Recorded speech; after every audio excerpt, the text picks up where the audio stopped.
오늘은 마가복음 1장 14절부터 20절까지 말씀을 보겠습니다. 1장 14절부터 20절까지 우리 한 절씩 교독하겠습니다. 요한이 잡힌 후 예수께서 갈릴리에 오셔서 하나님의 복음을 전파하여 이르시되 때가 찼고 하나님의 나라가 가까이 왔으니 회개하고 복음을 믿으라 하시더라. 갈릴리 해변에서 지나가다가 시몬과 그 형제 안드레가 바다에 금을 던져준 것을 보시니 그들은 어부라. 예수께서 이르시되 나를 따라오라. 내가 너희로 사람을 낚는 어부가 되게 하리라 하시니 곧 그물을 버려두고 따르니라. 조금 더 가시다가 세베대의 아들 야고보와 그 형제 요한을 보시니 그들도 배에 있어 그물을 깁는데 같이 읽겠습니다.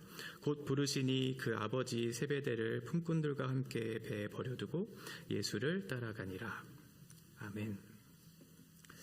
네, 마가복음은 선 부분, 표제와 서원 부분을 제외하고 크게 세 가지로 이렇게 구분할 수 있습니다. 1막, 2막, 3막 이렇게 부르기도 하는데요. 첫 번째는 1장 14절부터 8장 26절까지 갈릴리와 갈릴리 주변에서 있었던 사역을 이제 구분하고 있고, 8장 27절부터 10장 마지막 52절까지 이제 예루살렘으로 올라가는 길 위에서 있는 사역, 그리고 11장 1절부터 마지막 16장 8절까지 예루살렘에서의 일이 이제 기록되어 있습니다.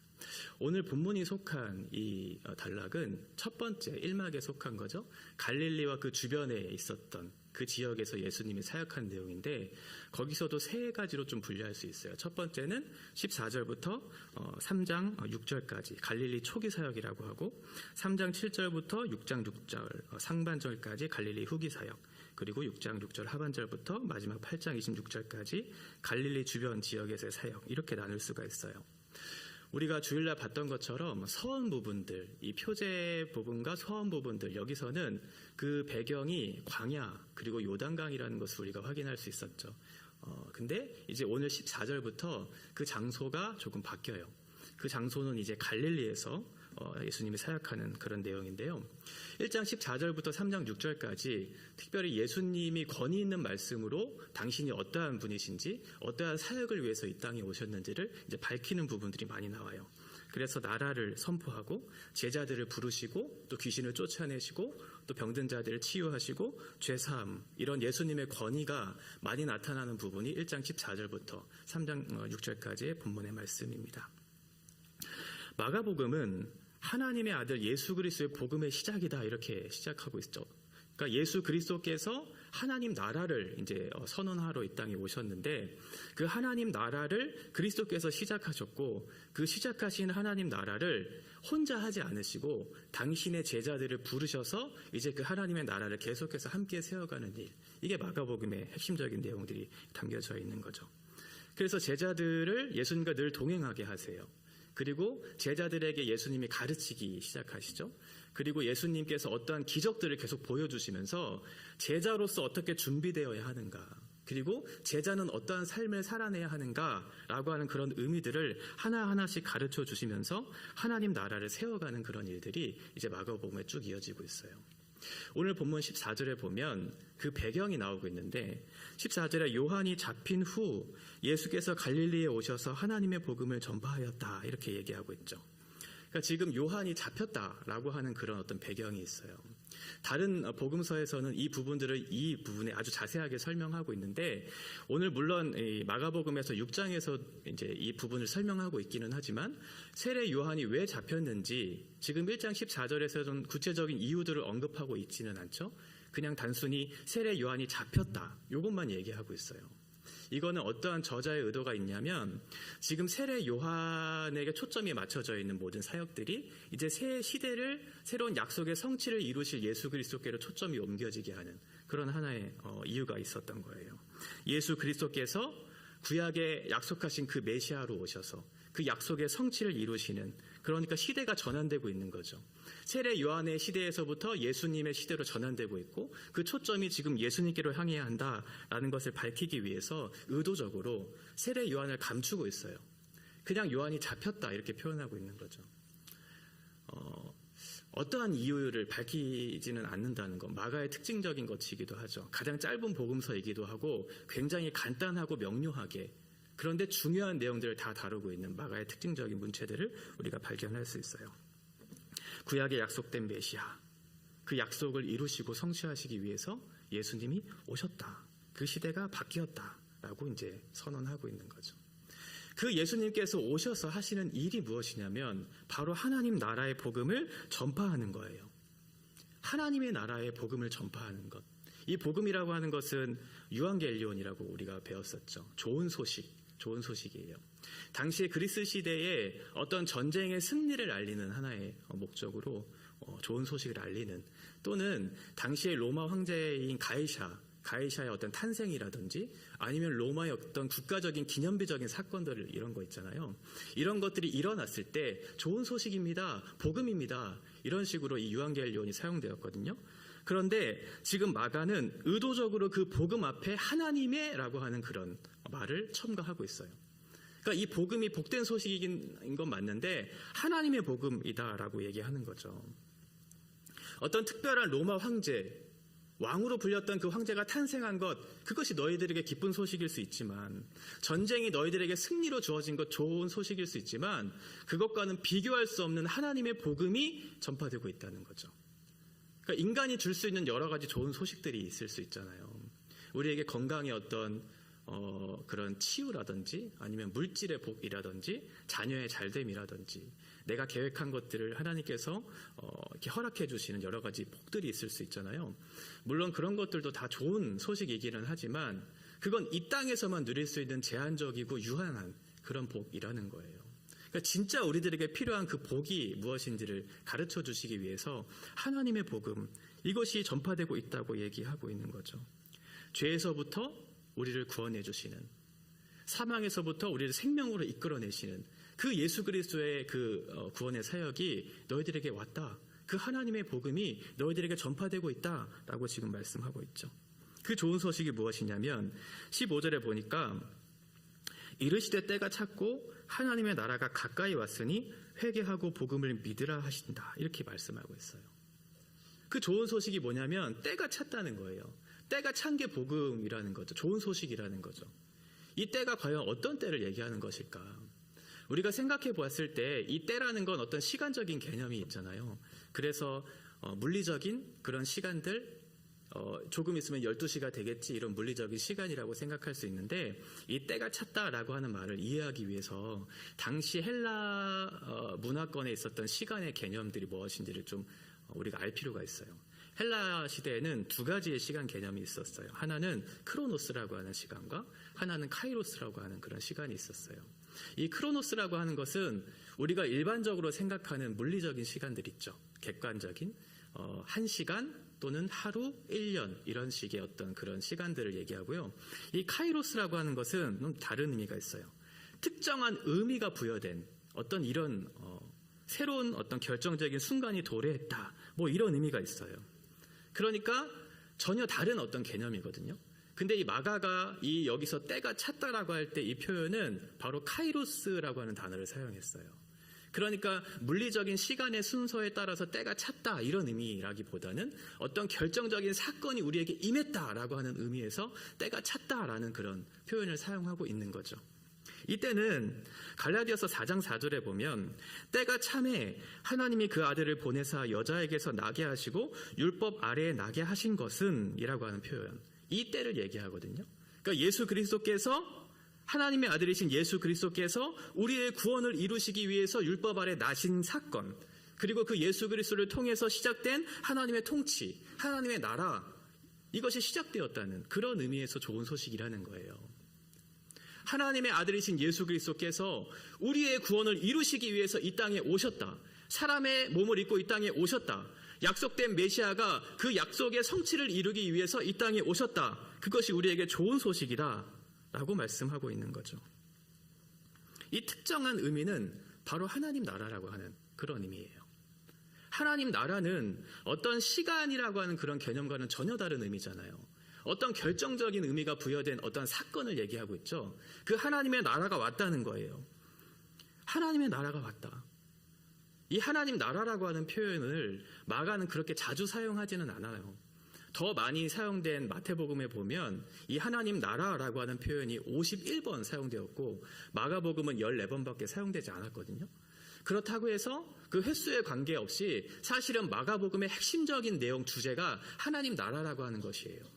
1장 15절에서 얘기하고 있는 하나님 나라, 이게 사실은 마가복음에서 얘기하려고 하는 핵심적인 메시지거든요.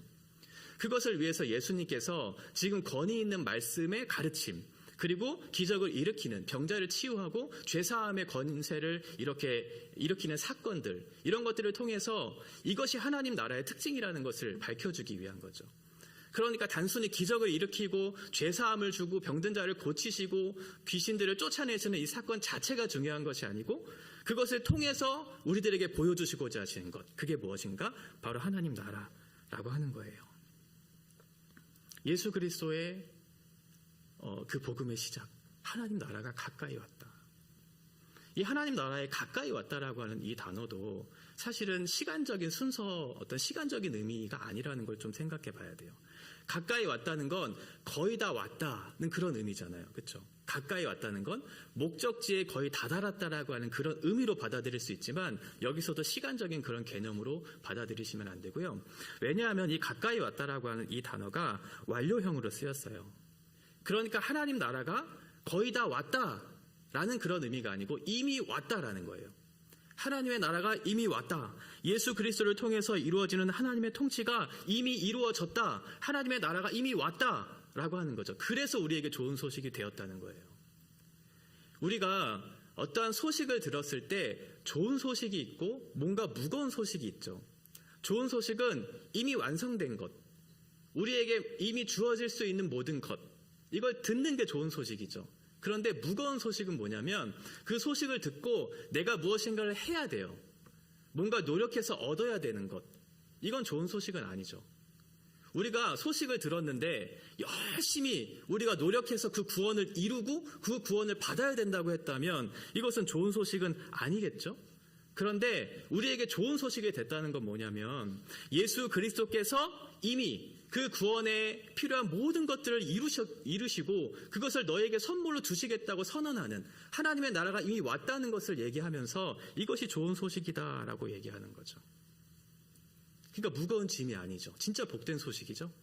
이미 우리에게 잔치상에 차려졌고 그 잔치에 초대를 받고 있는 거예요. 그러면 우리는 그 음식을 맛있게 먹고 예쁜 옷을 입고 그 잔치에 참여하면 되는 거잖아요. 그게 좋은 소식이죠. 우리가 음식을 열심히 만들어서 모든 것들을 장만해서 초대하는 것이 아니고 예수님이 모든 것을 다 만들어 놓으신 다음에 초청하시는 것. 이게 좋은 소식이에요. 그 하나님 나라가 이미 너희들에게 왔다. 그러니 너희가 회개하고 그 소식을, 그 복음을 믿으라는 거예요. 회개와 믿음을 우리에게 요청하고 있죠. 회개는 이전의 삶의 방식들, 가치들, 우리의 목적들 이런 것들에서부터 돌아서는 그런 의미가 있어요. 180도 전환하는 거죠. 내가 좋아했던, 내가 추구했던 그 세상적인 방식들 거기에서부터 바꾸어서 전혀 다른 길로 걸어가는 것, 이게 바로 회개예요. 그리고 믿음이라고 하는 것은 기본적으로 신뢰의 그런 의미가 있어요. 그것을 신뢰하는 거죠. 원어적 의미를 살펴보면 맡긴다고 얘기해요. 그러니까 회개는 마음을 고쳐먹는다고 그렇게 원어로 표현하고 있고 믿음은 맡기는 거예요. 그러니까 정리하면 우리의 마음을 고쳐먹는 거죠. 우리가 가지고 있었던 마음을 고쳐서 하나님께 맡기는 거예요. 내가 가지고 있었던 것을 가지고 내가 스스로 살아내려고 하는 것이 아니고 이미 주어진 그 복음, 그 복음의 좋은 소식을 신뢰하는 거죠. 예수 그리스도께 나의 삶을 맡기는 것. 이것이 좋은 소식, 복된 소식이라는 거예요. 하나님의 통치의 복된 소식, 그것을 받아들이고 그 통치에 너희가 순종해라. 너의 삶을 맡겨라. 이렇게 요구하고 있는 거죠. 열심히 율법을 잘 지켜 행해서 너희가 구원을 이루어야 하고 너희가 무엇인가를 얻으려고 그렇게 열심히 노력하는 삶을 살아내는 것이 아니고 예수 그리스도께서 너희의 무거운 모든 짐을 다 짊어지시고 이미 그 모든 복된 소식을 너희에게 주시기 위해서 약속을 성취하셨으니 너희는 그 좋은 소식을 순종해라, 받아내라 라고 말씀하고 있죠. 이 좋은 소식, 그것이 우리에게 복음이 되어진 거죠. 이제 좋은 소식을 들은 우리들은 어떻게 해야 할까요? 그 복음의 좋은 소식을 나눠야 되겠죠. 그래서 예수님께서 이제 그 사역을 감당하기 위해서 혼자 하지 않으시고 제자들을 부르시기 시작해요. 예수님의 말, 예수님의 행동을 통해서 시작된 그 하나님 나라, 예수 그리스도의 복음의 시작이었잖아요. 그죠? 근데 그 과정과 완성을 예수님 혼자 하지 않으시고 제자들을 부르시고 이후에 제자들의 말과 행동을 통해서 계속 하나님의 나라를 이어가는 역할들을 우리들에게 요구하세요. 그래서 우리는 굉장히 중요한 사람들이죠. 매우 중요한 책임을 갖고 있는 사람들이에요. 함부로 살아서는 안 되는 이유가 바로 여기에 있거든요. 그 복음이 너무나 소중하고 가치 있는 것이기 때문에 우리의 삶의 왜곡된 모습들을 통해서 그 복음이 왜곡되고 훼손되면 안 되잖아요. 그래서 우리가 잘 살아내야 되는 책임이 거기에 있는 거죠. 나의 의를 드러내기 위해서, 나를 자랑 삼기 위해서 내가 열심히 살아야지가 아니고요. 예수 그리스도께서 이루어주신 그 복음이 너무나 소중하고 너무나 가치 있는 것이기 때문에 우리가 도덕적으로 훌륭하게 살아야 되는 거예요. 나를 자랑하기 위해 사는 것이 아니라 예수 그리스도를 자랑하고 예수 그리스도의 복음을 자랑하면서 사는 것이 바로 그리스도인들의 소명이죠. 그래서 마가는 우리의 삶을 허투루 살지 말라는 것을 10장에 표현하고 있어요. 윤리적인 행동이 너희들의 삶에 수반되어야 한다. 10장에 보시면 먼저 도덕적인 기준을 제시해요. 이혼의 문제에 대해서 하나님께서 함께 한 몸을 이루게 하신 그 몸을 너희 스스로 나누면 안 된다. 그리고 두 번째 보면 사회적 지위. 하나님의 나라는 어떤 힘이 있고 권력이 있고 지위가 있어서 가는 나라가 아니라 어린아이와 같은 믿음을 가진 그런 순수한 하나님을 전적으로 의존하는 그런 아이들이 가는 그런 나라라는 것을 얘기하고 있고, 세 번째는 재물에 있어서 너의 가치가 바뀌어야 된다는 거예요.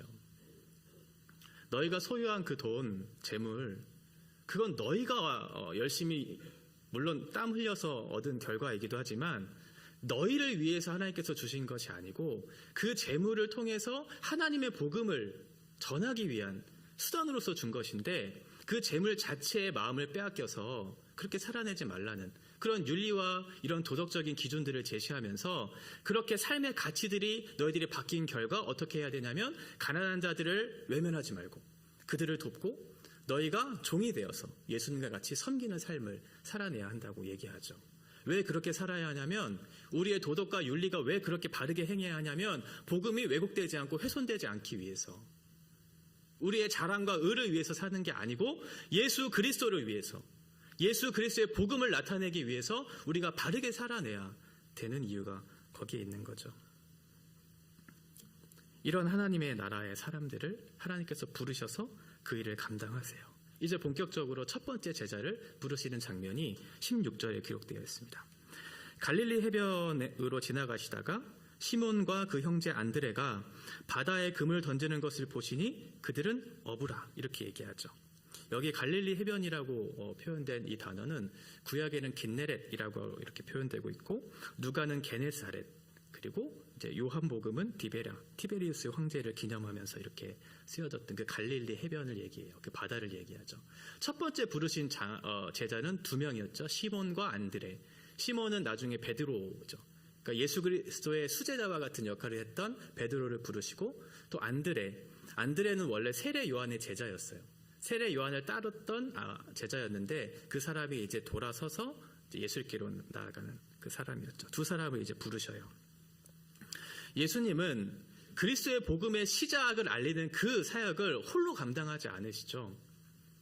당신이 사랑하시는 제자들과 함께 그 일을 감당하기를 원하세요. 베드로와 안드레가 얼마나 대단한 사람이었을까요? 그렇게 대단한 사람 아니었어요. 실수가 많은 사람이었고 연약한 사람이었어요. 그런데 하나님께서는 그 사람들과 동역하기를 기뻐하시죠. 그 사람들이 어떠한 자격을 갖추고 얼마나 그 일을 잘 감당해낼까라고 하는 그런 능력 여하를 보시지 않으시고 그냥 하나님의 마음을 공유하고 싶은, 함께 하고 싶은 마음이 예수님께 있었던 거예요. 그래서 그 사람들을 부르시죠. 사람은 이렇게 세워가는 거죠. 혼자 그 일을 감당하는 게 아니고 하나님의 일을 함께 하는 거거든요.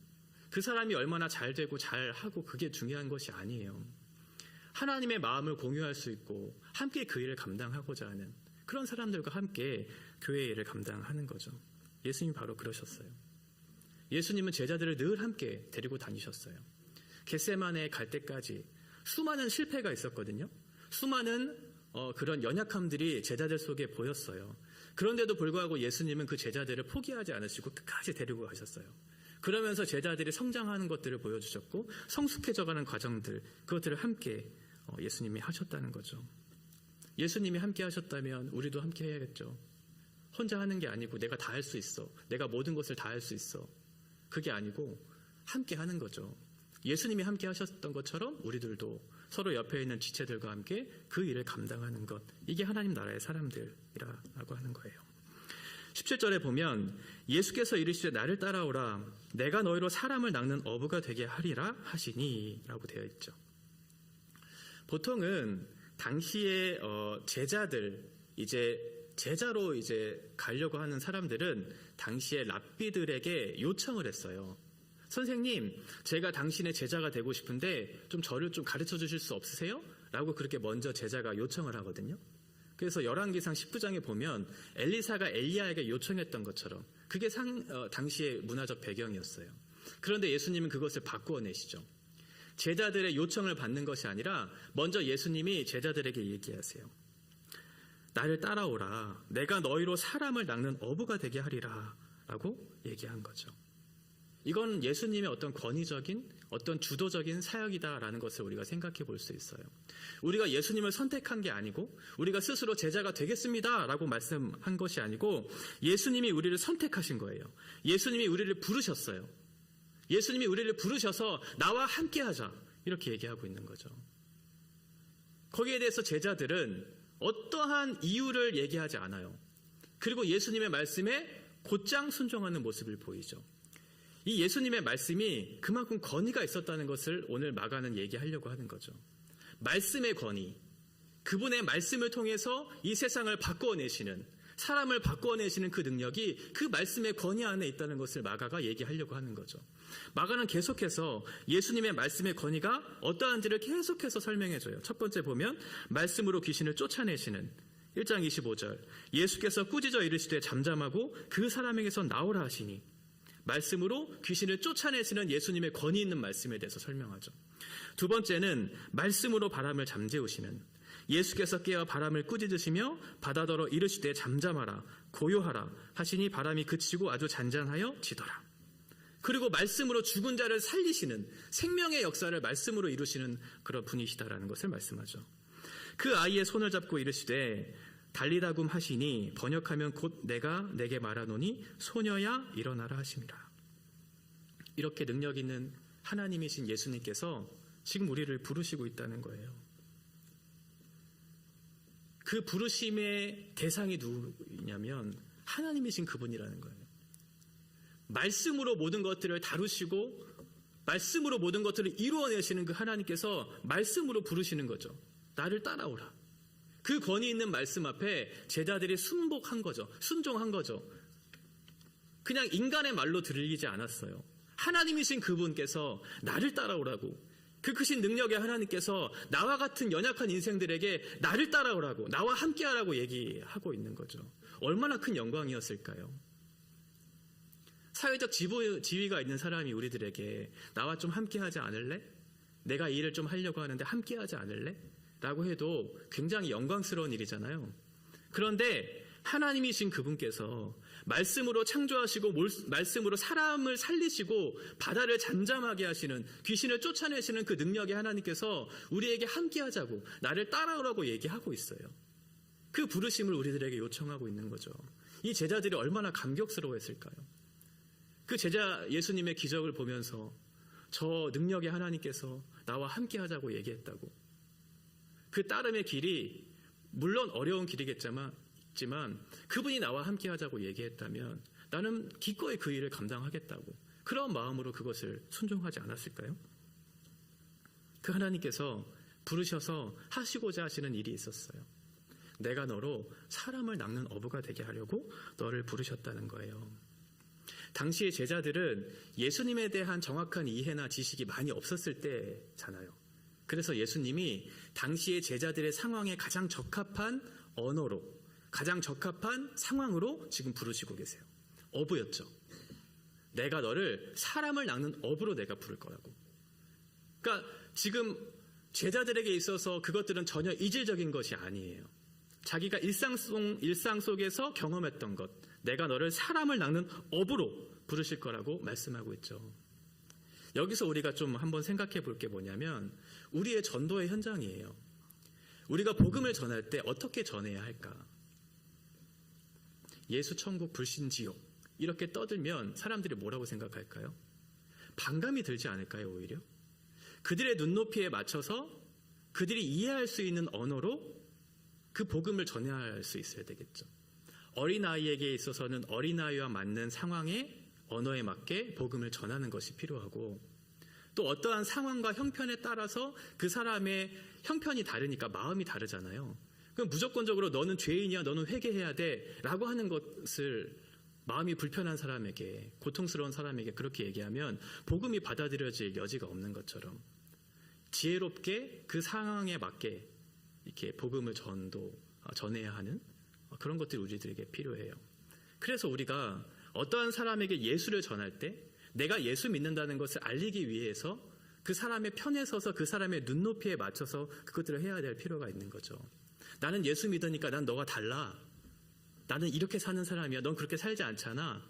라고 하면서 이분법적으로 다른 사람을 가르고, 너는 그렇게 살지 않으니까 넌 죄인이야. 라고 하면서 정죄하는 식으로 그 사람에게 복음을 전하는 게 아니고, 그 사람의 형편에 맞게 이해할 수 있는 언어로 그 복음을 따뜻하게 전해야 할 필요가 있는 거죠.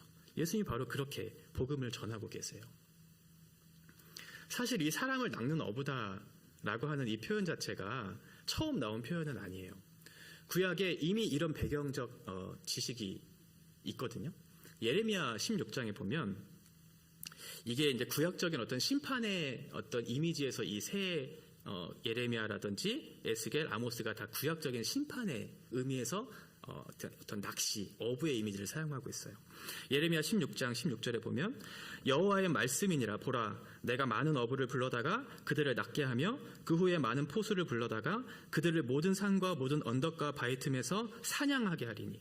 그러니까 예레미야서의 이 낚는 것은 어떤 구원을 위한 낚는 게 아니라 심판을 위한, 사냥을 위한 그런 낚는 이미지를 얘기하고 있고, 에스겔서도 그래요. 29장 4절에 보면 내가 갈고리로 내 아가미를 꿰고 너의 강의 고기가 내 비늘에 붙게 하고 내 비늘에 붙은 강의 모든 고기와 함께 너의 강들 가운데서 끌어내고. 네. 어떤 낚시, 잡는, 그래서 뭐 먹이든지 죽이든지 하는 그런 심판의 의미가 있는 거죠. 아모스서에도 주 여호와께서 자기의 거룩함을 두고 맹세하시되 때가 너희에게 이를지라 사람이 갈고리로 너희를 끌어가며 낚시로 너희의 남은 자들도 그리 하리라. 이렇게 구약적 배경에서는 낚는 것, 어부의 이미지는 심판을 위한 그런 거였어요. 그런데 예수님께서는 전혀 다른 이미지로 이것을 사용하시겠다고 하는 거죠. 내가 너희를 사람을 낚는 어부로 내가 너를 부를 것이다.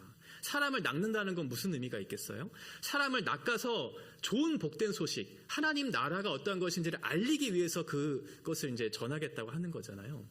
그러니까 어떤 심판을 위해서 이 땅에 오신 예수님의 이미지가 아니고 너희를 내가 불러내서, 내가 너희를 낚아내서 구원에 이를 수 있도록 그 복음의 영광이 무엇인지를 알게 하기 위해서 내가 이 땅에 왔다는 거예요.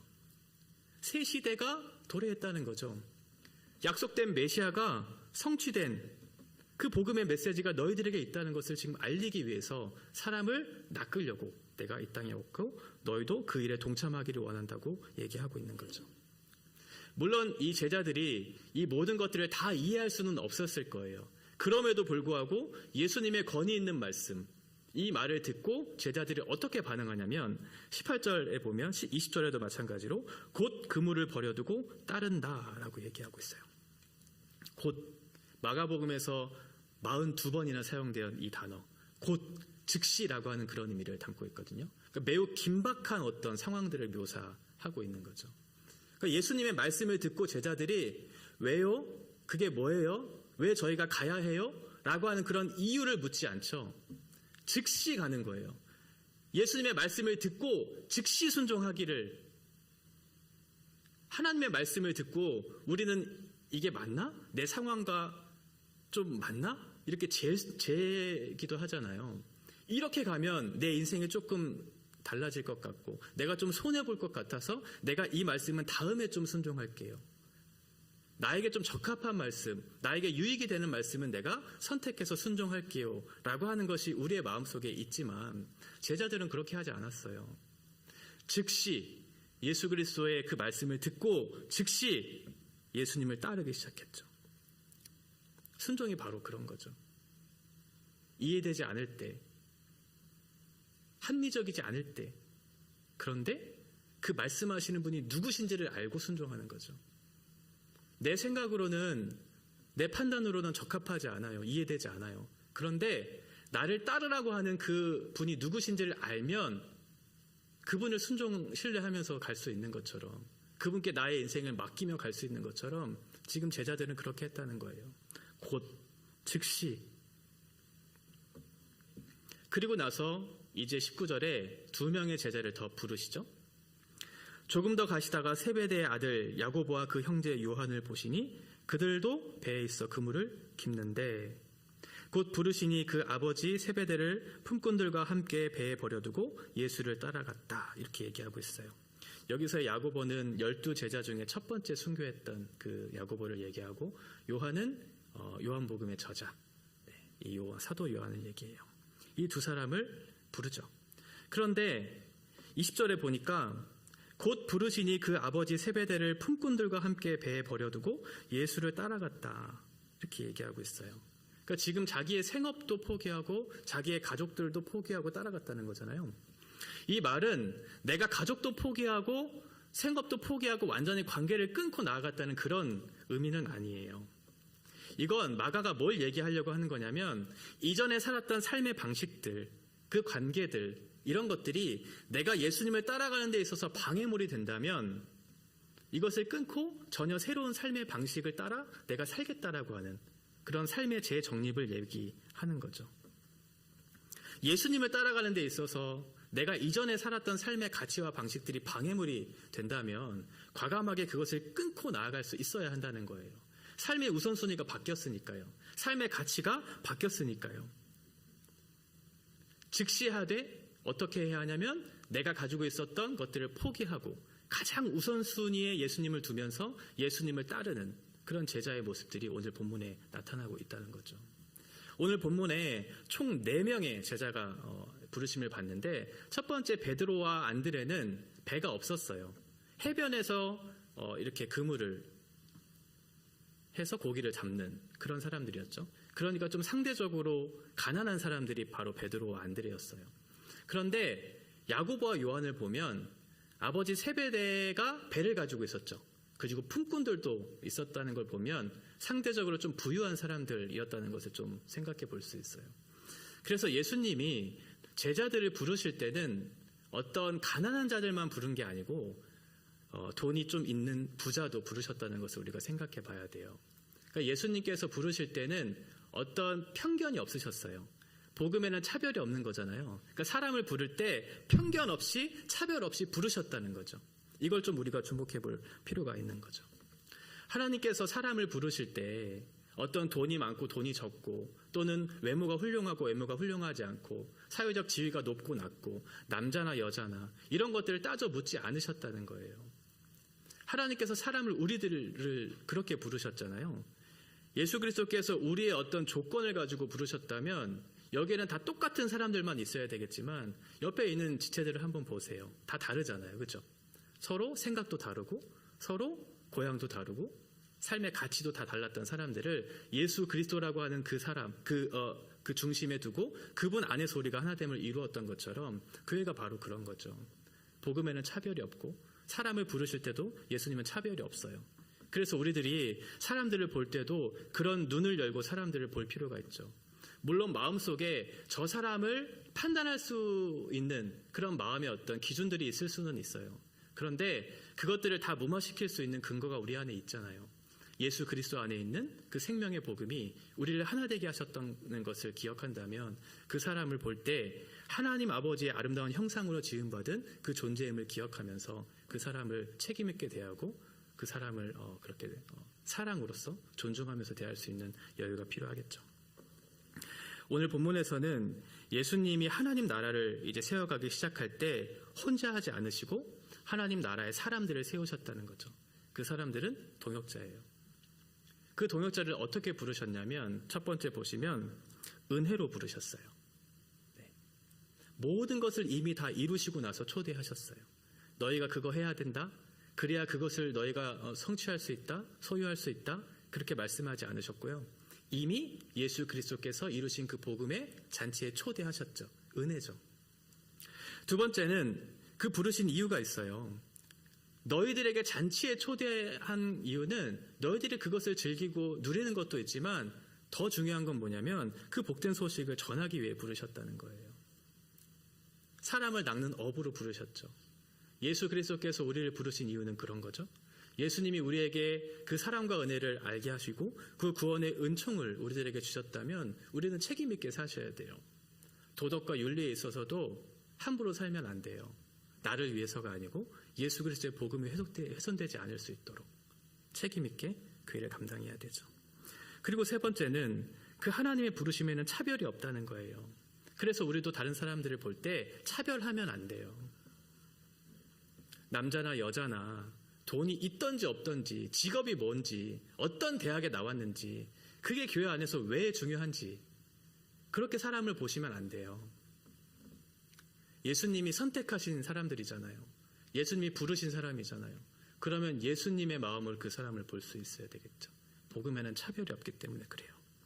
그리고 마지막 네 번째는 이제 우리가 이전에 살았던 삶의 방식과 가치들을 바꾸어내서 새로운 시대의 삶을 살아가는 사람인 것을 기억하면서 그에 맞는 적합한 삶의 가치와 방식을 쫓아서 예수님을 가장 귀한 가치로 여기면서 우리의 모든 필요들, 우리가 이전에 살고자 했던 욕망들 이런 것들을 끊고 예수 그리스도를 가장 존귀한 분으로 여기면서 예수를 따르는 그런 제자의 삶을 살아내야 되겠죠. 오늘 본문이 그것을 얘기하고 있어요. 우리의 마음을 다해서 하나님을 따르고 우리의 뜻과 힘을 다해서 하나님을 따르고자 하는 마음들이 우리들에게 필요한 거죠. 그래서 마가복음 12장 33절에 보면 이렇게 표현하고 있어요. 또 마음을 다하고 지혜를 다하고 힘을 다하여 하나님을 사랑하는 것과 또 이웃을 자기 자신과 같이 사랑하는 것이 전체로 드리는 모든 번제물과 기타 제물보다 나으니라. 이렇게 말씀하고 있어요. 예수 그리스도께서 우리를 위해서 이미 모든 것을 이루어내시고 우리를 은혜로 부르시고 그 부르심의 목적이 그 복된 소식을 전하게 하기 위한 목적으로 우리를 부르셨고 그것을 차별 없이 우리를 부르셔서 우리에게 가장 가치 있는 것을 드리기를 원하고 계세요. 우리에게 가장 가치 있는 것이 뭘까요? 우리의 마음에 있는 것들, 우리 안에 있는 뜻, 우리의 힘을 다해서 예수님을 따라가는 거죠. 예수님께서 우리들을 부르신 것은 은혜예요. 우리가 어떠한 것을 이루었기 때문에 이 자리에 있는 것이 아니고 이것을 예수님께서 이루신 것을 우리들에게 초청해서 그 복을 누리도록 말씀하고 있죠. 그리고 그 복된 소식을 전하게 하기 위해서 우리를 부르셨다는 것을 기억하셔야 돼요. 이게 바로 복된 소식이고 복된 인생이죠. 여러분들에게 있어서 가장 복된 소식이 뭐예요? 저는 복음이거든요. 그리고 그 복음을 전하고 사람을 살리고 사람을 세우는 일에 내가 부르심을 받았다는 것. 저뿐만 아니라 여러분들도 그런 부르심을 받았잖아요. 각자의 자리에서 연약한 나를 통해서 사람을 살리고 복음을 전해서 죽어가는 영혼들이 예수 그리스도께로 나아가 하나님 나라의 통치, 그 복음의 영광을 함께 누릴 수 있도록 우리를 부르신 이것이 바로 복된 소식이고 우리에게 복된 일이에요. 이 일에 우리가 동참했다는 그 기쁨을 가지고 하나님 앞에 오늘도 또 우리에게 남겨진 모든 인생들도 주님 앞에 기쁨으로 그렇게 드릴 수 있었으면 좋겠습니다.